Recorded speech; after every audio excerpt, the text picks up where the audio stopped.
बेटे ने जब एक गरीब लड़की से शादी कर ली तो सास ने बहू को इतना परेशान किया कि आखिर उसे तलाक लेना पड़ा। और जब उन्होंने अपने बेटे की शादी दोबारा अपने पसंद के और पैसे वाले घर की लड़की से की तो उस बहू ने अपनी सास को वृद्ध आश्रम भिजवा दिया।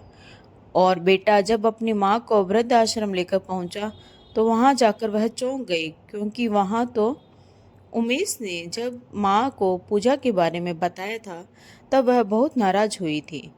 उन्होंने साफ साफ कह दिया था कि उमेश को माँ और पूजा में से किसी एक को चुनना होगा। कई दिनों तक उन्होंने उमेश से बात नहीं की। उमेश ने पूजा से प्यार किया था। वह एक अच्छी लड़की थी। कभी उसका समृद्ध परिवार था। पिता की अच्छी सरकारी नौकरी थी। माँ की मृत्यु उसके बचपन में ही हो गई थी। पिता ने ही उसकी परवरिश की थी।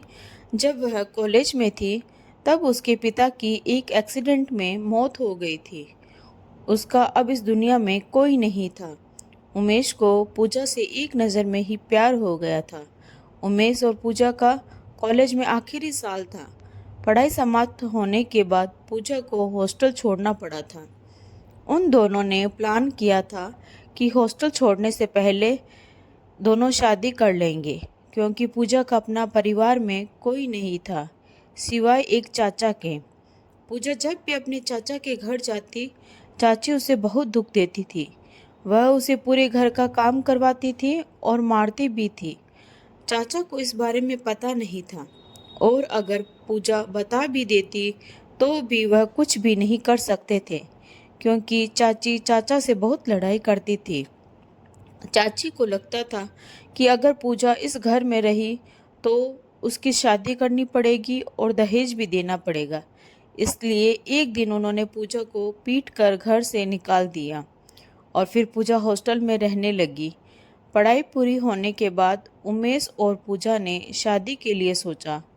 इस तरह पूजा हॉस्टल छोड़ने के बाद उमेश के घर पर आ गई। माँ ने अपने रिश्ते में बेटे की शादी लगभग तय कर दी थी, जो कि बहुत पैसे वाला परिवार था और वहाँ से बहुत सारा दहेज मिलने वाला था।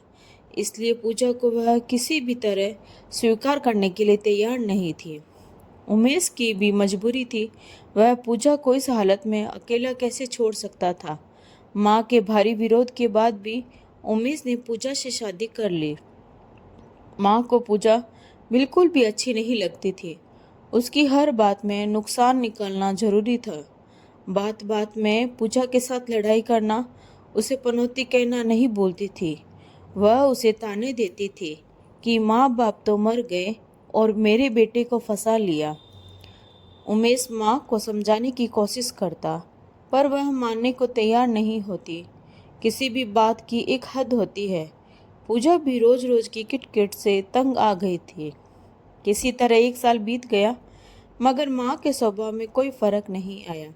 एक बार बात इतनी बढ़ गई कि माँ ने खुद पर केरोसिन तेल डालकर आग लगा लिया। किसी तरह पूजा ने आस पड़ोस के लोगों को पुकार कर जान बचाई। उसके बाद भी माँ का मन में पूजा के प्रति प्रेम भावना नहीं आई। वह बार बार खुदकुशी की कोशिश करने से बाज नहीं आती। इस तरह 2 वर्ष बीत गए। उमेश और पूजा दोनों हैरान परेशान हो गए।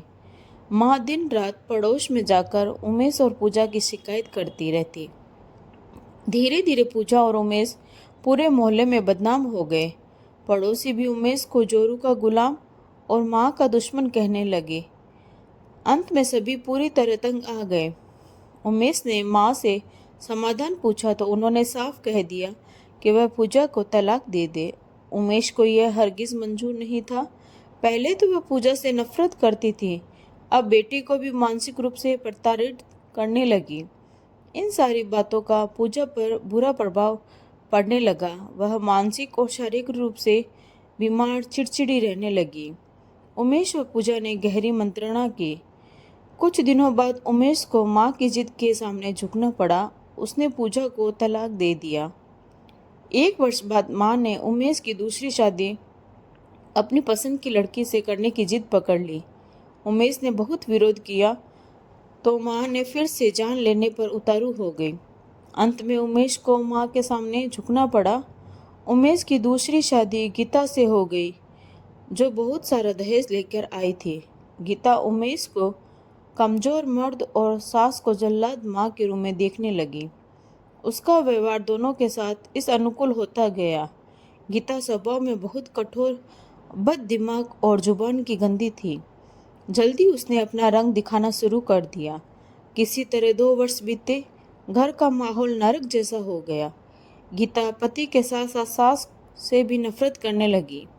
किसी बात पर एक दिन गीता ने हंगामा कर दिया। उसने उमेश से कहा कि घर में अब तुम्हारी माँ रहेगी या मैं। उमेश ने उसे समझाने की बहुत कोशिश की, मगर नहीं माने। उसने भी आत्महत्या करने की धमकी दे डाली। माँ को भी पछतावा होने लगा कि पूजा से बेटे का तलाक करवाकर उसने बड़ी गलती की। अब वह रोज सुबह शाम पूजा और गीता में तुलना करने लगी। गीता के हंगामे से परेशान होकर माँ ने उमेश से कहा कि उसे किसी वृद्ध आश्रम में छोड़ दे। उमेश ने पहले इनकार किया, मगर माँ ने उसे मजबूर कर दिया। वृद्ध आश्रम ले जाने के लिए उमेश माँ को लेकर वृद्ध आश्रम के लिए चल पड़ा। गीता जाते हुए सास को विदा करने दरवाजे तक भी नहीं आई। पति को धमकी दे दी, लौटना तो अकेले ही आना। उमेश टैक्सी में माँ को लेकर एक घर पहुंचा और दरवाजा खटखटाता। दरवाजा खोलते ही माँ की आंखें फटी रह गई। सामने पूजा हाथ में पवित्र धूप लेकर खड़ी थी। उसने माँ का पवित्र धूप से स्वागत किया और प्रणाम किया। माँ का गला भर आया, आंखों से आंसू निकल आए। पूजा सहारा देकर अंदर ले गई, सोफे पर बिठाया। उमेश ने फोन से पहले ही पूजा को माँ के साथ आने की सूचना दे दी थी। उमेश ने बताया कि उसने पूजा को तलाक तो दिया था, मगर उसका साथ नहीं छोड़ा था, क्योंकि इस दुनिया में पूजा का उमेश के सिवा और कोई नहीं था। उमेश ने पूजा को अलग से फ्लैट ले दिया था। वह समय समय पर पूजा से मिलता रहता। दोनों में आज भी उतना ही प्रेम था जितना शादीशुदा जिंदगी में था। माँ को अपनी गलती का एहसास हो गया। उसने पूजा से माफ़ी भी मांगी। पूजा ने उन्हें गले लगा लिया। आपको ये कहानी कैसी लगी? कमेंट बॉक्स में अपनी राय जरूर दीजिए। और कहानी अच्छी लगी तो वीडियो को लाइक, शेयर और सब्सक्राइब जरूर करें। Thanks for watching.